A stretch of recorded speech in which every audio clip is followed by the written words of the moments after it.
Hello and welcome to Instant Nerd. In this video, I'm going to tell you how to fix Meta AI not showing on WhatsApp. So let's get started with the video.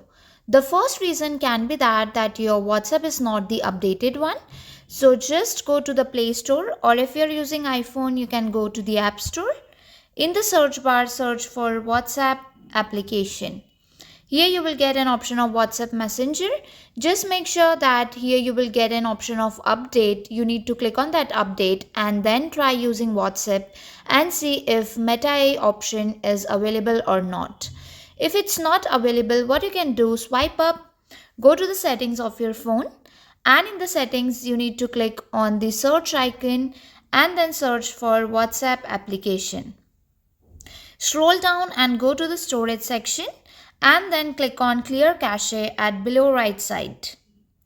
After that, what you can do is you can again come back and check if it's working, if it's showing or not. If it's not showing for you, what you can do, just try to click on uninstall, and after that reinstall the WhatsApp application again.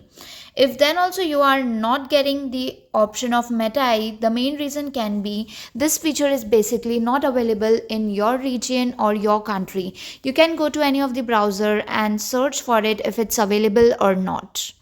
So this is how you can fix it. If the tutorial was helpful, please like and subscribe.